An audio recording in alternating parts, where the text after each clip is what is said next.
Nowadays, followers kind of don't even matter as much as how your individual posts or artwork perform in terms of views, likes, and engagement. So while you might have a high following account, what does that really matter if, your individual artwork or posts don't really receive the same amount of visibility? So I'm gonna run down some things that you could do to improve your art and posts on Instagram so that hopefully they will get more engagement and views from people. So first off, nobody likes your reels. So you might be wondering, don't reels help posts perform better these days? While this was probably once true when TikTok was more up and coming and a bigger competitor towards Instagram, nowadays it doesn't matter what you post as long as what you post helps keep people engaged on the platform. So if you post carousel posts and those tend to do better than your reels, then you should really just keep posting carousel posts if your reels don't really compare to them. For me personally, my carousel posts and comics always performed 4 times better than my reels, and for some time I started getting lost just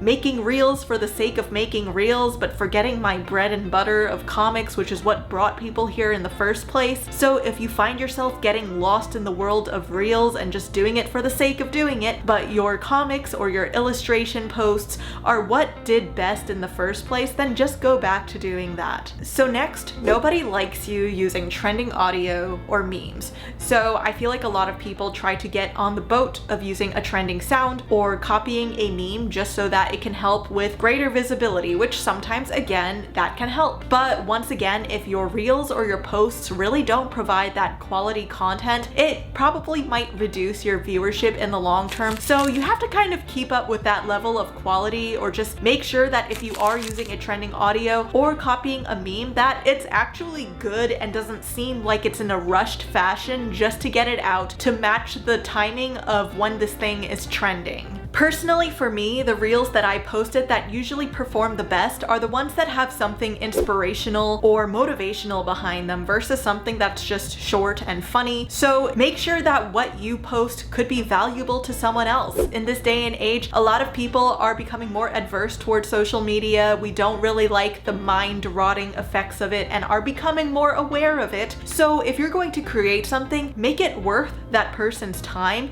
and that's what usually will keep people engaged with your artwork and your posts and keep coming back to your profile as that one source of escape from all the other BS that is on social media. So for me, I find that creating meaningful content through my comics, like creating stories about mental health, going through struggles in life, being a young adult, those are things that I find a lot of people find value and meaning in. And when it comes to reels, I try my best to just keep them down to how to become a full-time artist and make a viable career path out of your art. So speaking of creating meaningful things out of your artwork and career, this video is not sponsored, but I'm here to let you know that we still have a few remaining spots left on our South Korea art career journey that is happening this November. So if you want to explore Seoul and Busan and also explore these historical landmarks and modern landscapes, and also indulge in Korean food and immerse yourselves in Korean culture, I and a group of other artists will be coming together to explore South Korea together, create art together, and also just discuss our art career goals and what we can do to work on them and improve them. So if you would like to meet me as well as a group of other creative individuals of a range of different art skills, you do not need to be a professional to join this trip. So if you would like to help me scratch off another country off of that board, which is South Korea, and also join our Discord where we are all now trying to learn Korean together, the link is down below to join our South Korea trip, and I hope to see some of you in South Korea. So then next, nobody likes your artwork only. So nowadays, I feel we need more than just our artwork to supplement our social platform. So even if you are an illustrator or painter, you still need to show a little bit of who you are as an artist behind that work. You don't always need to be like me and doing a video up front like this, but sometimes just showing the process behind your work creation or showing some more more behind the scenes or ways to just show viewers more about what goes on behind your artwork can help remind them that there's an actual human being behind the artwork. So nowadays, it's not just AI generated art, by the way, but it's just that more and more artists are on social media, whereas in the past we had a more limited pool to work with, but nowadays everyone is sharing their art online, and thus there is more competition because there's more overlap in art styles and artists who have similar aesthetics and tastes that are showing up. So there's more of a selection of different artists that you can follow, but you know, there will always be an artist that is kind of doing something similar to you. So you have to think about the next thing that's going to make you stand out. And while it is normal for a lot of people to cross over in their interests, aesthetics, and styles, what can be different is the way that you present your art. So you might want to ask yourself some questions like, does the viewer know the artist behind this artwork? Does the viewer know how this artwork was made? Or is the way that my artwork is being presented entertaining or interesting? Those are some ways that you can elevate the presentation of your artwork online so that it's not just, here's a post of my drawing and like that's it. You want to give them a little bit something more about, you know, what goes on around how this artwork was made. For me, after each comic I post, I sometimes just post a little snippet or photo or video from my real life as to what inspired it, and sometimes things like that is enough to get people to comment down below and just say, oh my god, blah blah blah, and hey, that creates engagement. So then lastly,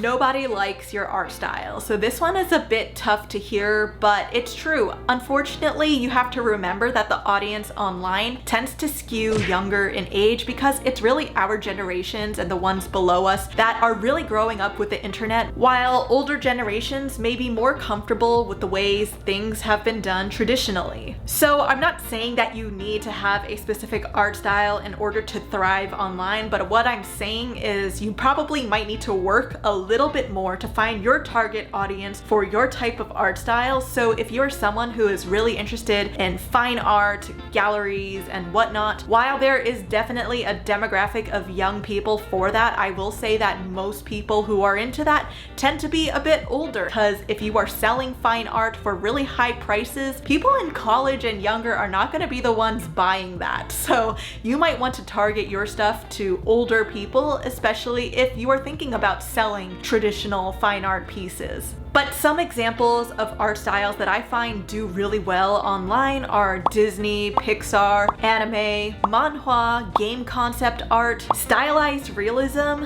and furries are some of the best performing art styles online, not just because some of them are universal, but things like game concept art, furries tend to be like very niche, but that is the type of niche that dominantly exists on the internet. So these art styles may have more ease in attracting an audience online. But again, if you have something that may be more traditional or even more niche than some of these things that I mentioned, again, you might just have to work a little bit harder in finding your target audience, which you can usually do by connecting with other artists that you find online who do things similar to you. This is just one little mistake I made, but on my main art account, I think I made the mistake of following people who aren't artists or aren't comic artists, and I will follow like comedians or lifestyle people, and that kind of really messed with my algorithm. But if you really want to niche yourself down and tell Instagram that I am a part of this community of like fine artists or something like that, what I would do is create a new account for you to refollow people who are not fine art related, and just have your main art account follow people who do that same type of artwork you want your art to present as. Anyway, if you want to learn more about why your art on Instagram does not get any followers, check out this video.